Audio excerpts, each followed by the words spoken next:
الملك ملوش مكان؟ لا، الملك لسه ليه مكان. فين؟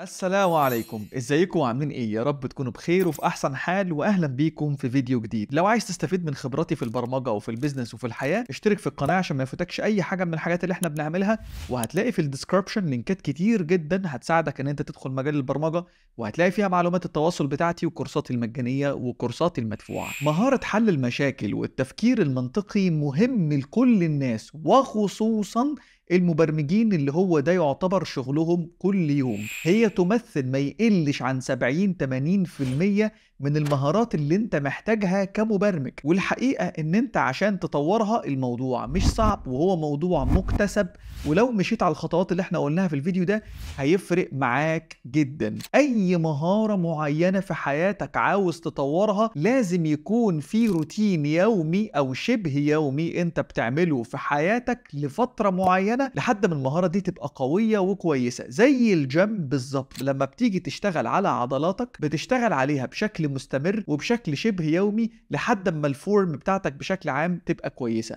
ولذلك هنبتدي الخطوات بتاعتنا في البداية بالخطوة رقم 1، وهي الألعاب. عاوزين ندخل ألعاب في الروتين اليومي في حياتنا تساعدنا على تطوير التفكير المنطقي، وعلى رأسهم طبعا هي الشطرنج. زي ما انت شفت في البرومو اللي كان موجود بتاع الفيديو، الشطرنج هي لعبة الملوك، والشطرنج لعبة بتطور تفكيرك بشكل كبير جدا، لأنها بتعودك على التركيز وبتعودك على استخدام أنماط معينة في اللعب تساعدك ان انت تهاجم وتكسب، وفي نفس الوقت بتخليك ان انت تتبع تفكير اللي قدامك عشان تحاول ان انت تدافع ومفيش حاجة من عندك او الجيش بتاعك يروح. طبعا مش الشطرنج لوحده اللي انت تقدر تخليه في روتين يومك، ممكن نلعب العاب معينة مثلا زي سودوكو، او نلعب العاب استراتيجيك. انا مش عارف بصراحة ايه الالعاب اللي موجودة دلوقتي، على ايامي كان في حاجة مثلا زي كوماندوز او حاجة مثلا زي ريد اليرت. الحاجات دي ممكن تساعدك ان انت تطور التفكير المنطقي وانت مش حاسس ان انت بتعمل ده، مش حاسس ان انت بتذاكر، مش حاسس ان انت بتعمل حاجة صعبة عليك. وفي ناس كده زي ما بيقولوا كده لعبهم جد، يعني وهم بيلعبوا حتى بيعملوا حاجات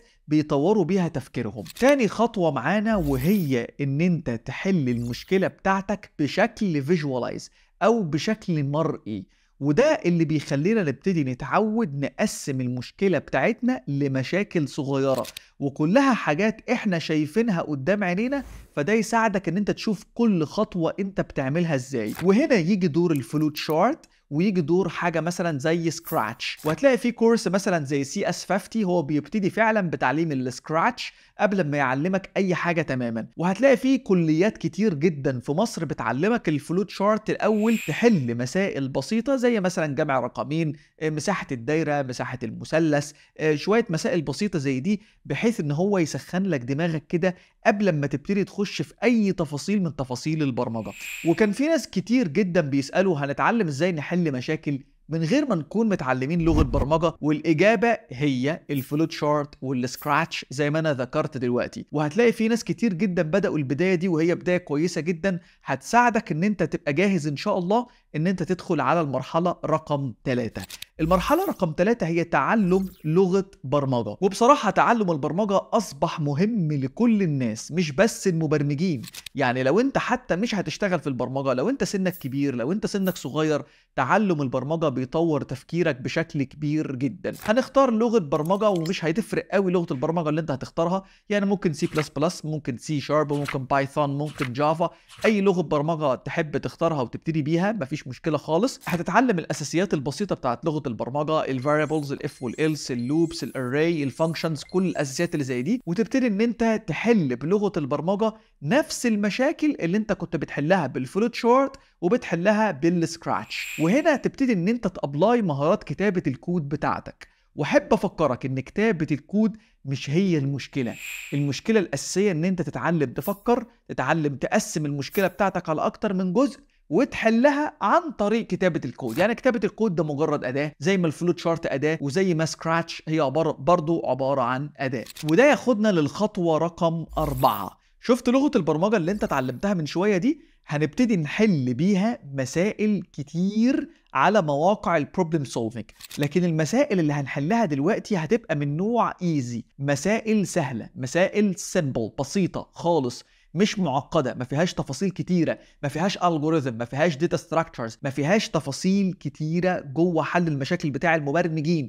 ركز معايا، انا واخدك خطوة خطوة، مش واخدك مرة واحدة. انا بتعامل معاك على انك شخص مبتدئ ولسه بادئ معايا خطوة خطوة، وبحاول اطور لك تفكيرك. هنخش على مواقع مثلا زي كود وارز، مواقع مثلا زي ليت كود، مواقع مثلا زي هاكر رانك، وهنبتدي نجيب المسائل الايزي ونحلها مع بعض واحدة واحدة. وحاول تخلي حل المشاكل على مواقع البروبلم سولفينج دي في البداية بالنسبة لك روتين يومي. يعني مثلا وانت بتصحى من النوم الصبح، مثلا لو معاك مثلا ساعة ولا ساعتين، ممكن تحل فيهم شوية مسائل. ده هيساعدك جدا جدا ان انت تطور تفكيرك، لان انت في البداية هتلاقي نفسك مش عارف تقرا المسألة اصلا، او لو قريت المسألة انت مش فاهمها، ولو فهمتها انت مش عارف تحلها، ولو حلتها هتلاقي نفسك انت في حاجة معينة انت لسه مش فاهمها قوي. فكل ده تقدر ان انت تظبطه مع الوقت. والنصايح كده بسيطة كده وانت بتحل المسائل، ان انت ما تحلش المسألة وتقول ان انا عديتها كده على موقع البروبلم سولفينج وخلاص على ده. لا، حاول ان انت تطور طريقة حلك، تشوف الحلول المختلفة، وتشوف ايه اللي انت ممكن تعمله بحيث ان انت تسرع الحل بتاعك. وممكن ان انت تحاول تاخد مجموعة من المسائل دي وتعمل بيهم بروجكت كامل متكامل، بحيث ان انت تشوف ايه الحاجات المشتركة ما بين المسائل دي وتجمعهم في فانكشنز لوحدهم. كل دي حاجات احنا نقدر نعملها في المرحلة رقم 4 دي. ندخل بقى مع بعض على المرحلة رقم 5. في المرحلة رقم 5 عايزك تعمل مشروع كامل متكامل. ادينا مثال يا باشمهندس علي. ممكن تعمل مثلا مشروع مثلا بتاع بنك ابلكيشن، ممكن تعمل مثلا مشروع بتاع ستور، مشروع مثلا بتاع إدارة مثلا سيارات. اعمل اي مشروع كامل متكامل يكون باستخدام الكونسول ابلكيشن، باستخدام الشاشة السوداء، تلم فيه كل المهارات بتاعتك وتلم فيه كل الحاجات اللي انت اتعلمتها في لغة البرمجة في مكان واحد. وطبعا ممكن وانت بتعمل الابلكيشن ده تكون انت اتعلمت الاوبجكت اورينتد بروجرامينج، وتابلاي الحاجات بتاعت الاوبجكت اورينتد بروجرامينج في المشروع الكامل اللي انت هتعمله ده. في الخطوة دي هتتعلم تلم الحاجات اللي انت اتعلمتها في المراحل اللي قبلها في مشروع واحد فقط، وده هيفيدك جدا. وخلي بقى المشروع ده بقى معاك، سيبه كده عشان هنحتاجه لسه كمان شوية. نخش على المرحلة رقم 6. زي ما قلت لك يا صديقي، لما انت اتعلمت الشطرنج وابتديت تلعب، هتلاقي نفسك ابتديت تخسر في مراحل معينة كتير جدا، وده لان انت محتاج تتعلم الانماط الشائعة في لعب الشطرنج. هنتعلم دلوقتي حاجة اسمها داتا ستراكشر والالجوريثم.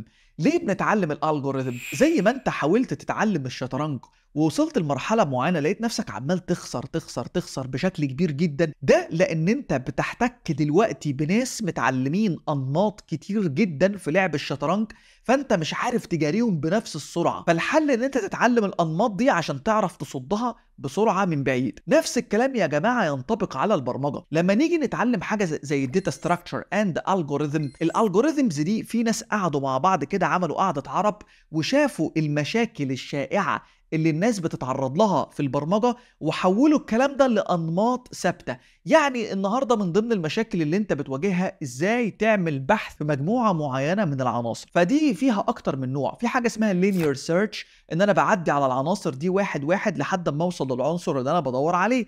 في حاجة اسرع وافضل اسمها binary search، بتقدر ان انت تقسم العناصر بطريقه معينه لحد ما توصل للعنصر اللي انت عاوزه. تقدر ان انت تبحث عن الباينري سيرش وتشوف التفاصيل بتاعته. هكذا ترتيب العناصر، لو عندي مجموعه عناصر وانا عاوز ارتبهم، في طرق كتير جدا للترتيب متعارف عليها، في الكويك سورت وفي الميرج سورت وفي البابل سورت، وفي انواع كتير جدا للطريقه اللي انت بترتب بيها العناصر. هكذا مثلا موضوع الضغط او الكومبريشن، وهكذا انماط كتير جدا في عمليات أساسية ومحورية بنحتاجها في البرمجة. وعشان كده لما هتتعلم الالجوريثم وتتعلم الداتا ستراكشر، هتاخد طريقة تفكيرك في البرمجة لمستوى أعلى. وهنا المرحلة رقم 6 هتبقى أكسبتك مهارة جميلة جدا ولذيذة، تقدر ان انت تعمل لها ابلاي في حاجات كتير قوي. وده اللي هيدخلنا للمرحلة رقم 7. في المرحلة رقم 7 عايزك تشوف المشروع اللي انت عملته من شوية، اللي هو مثلا البنك ابليكيشن او الستور ابليكيشن،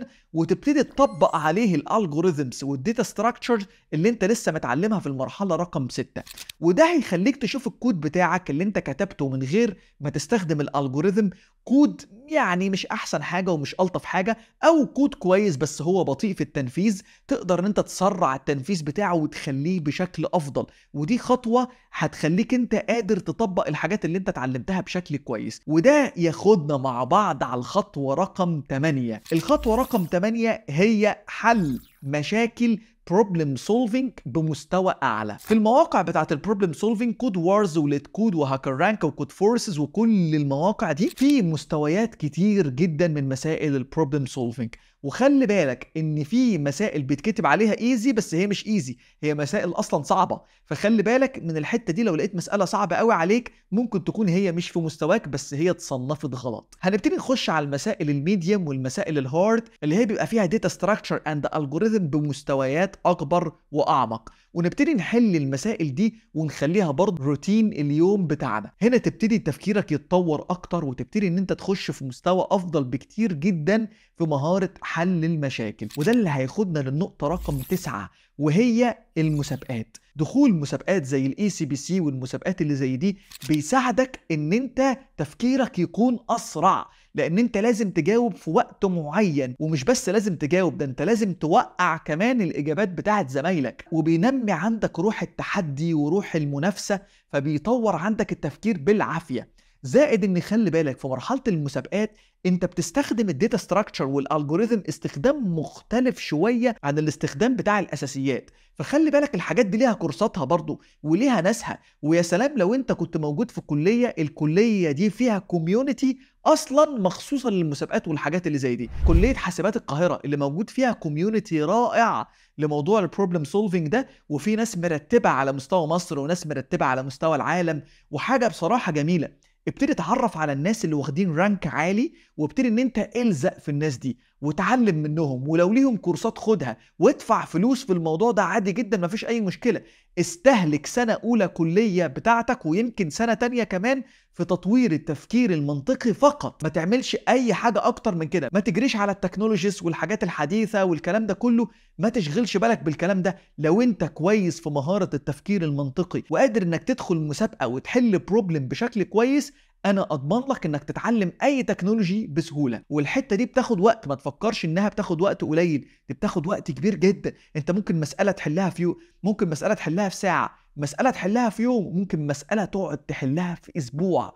فالموضوع بياخد وقت كبير. رقم 10، تقدر ان انت تشارك في مشاريع اوبن سورس. يعني شوف مشاريع اوبن سورس موجوده على مواقع مثلا زي جيت هاب او موقع زي ستاك اوفر فلو، او شارك مع اي كوميونتي تساعدك ان انت تشوف اكواد ناس غيرك. مش بس ان انت تشوف الاكواد دي، انا عاوزك تشوف الاكواد وتعدل عليها كمان. في بعض المبرمجين بيبقوا عندهم منطقة راحة، ان انا شايف الكود بتاعي كود جميل حلو لذيذ، فانا قادر ان انا اكتبه، قادر ان انا اعدل عليه. لكن لو شفت اي كود غيري بقول عليه ان هو وحش وزفت ومش حلو، لان انا مش متعود على النمط ده في كتابة الكود، مع انه ممكن يكون هو احسن من الكود اللي انت كاتبه بالمناسبة، او ممكن يكون هو كود وحش. فانت تمارس مهارة ان انت تخلي الكود الوحش كود حلو. دي حتة هتساعدك جدا ان انت تطور تفكيرك، وهتساعدك جدا ان انت تتعلم من غيرك، لان انت طبيعي ان انت ما عندكش الحقيقة الكاملة، ولا في اي حد في الدنيا عنده الحقيقة الكاملة. لازم تتعلم من الحاجات اللي انت بتعملها وكمان تتعلم من غيرك. نقطة رقم 11، ان احنا ممكن نستخدم ادوات الذكاء الاصطناعي في ان احنا نطور الاكواد بتاعتنا. استخدام الذكاء الاصطناعي في التعلم سلاح ذو حدين، ممكن تستخدمه في صالحك ويساعدك، وممكن ان انت تستخدمه بطريقه تضرك. تستخدمه بطريقه تضرك لو انت ما تعبتش نفسك وبذلت مجهود في ان انت تعمل الحاجه بنفسك الاول، ان انت ما كانش عندك المعلومه، فبالتالي انت كده بتستخدمه ضدك. لكن لو انت عندك المعلومه وتعبت وعملت حاجه، تقدر تديله الحاجه دي وتخليه يعلمك ازاي تحسنها او ازاي تطور فيها، عن طريق مثلا ان هو يستخدم الجوريثم مختلف، يستخدم داتا ستراكشر مختلف، يحسن مثلا في السرعه بتاعتها. في حاجات كتير قوي ممكن تستخدمه وهو يساعدك فيها بشكل كويس. وانا كنت اتكلمت في الموضوع ده في فيديو كامل عن ازاي تستخدم الذكاء الاصطناعي في الدراسه، هيظهر قدامك دلوقتي في الاي وهتلاقيه موجود في الديسكربشن. نقطه رقم 12، ان انت تطور نفسك في الماث. وطبعا انت مش لازم تستنى كل ده عشان تطور نفسك في الماث.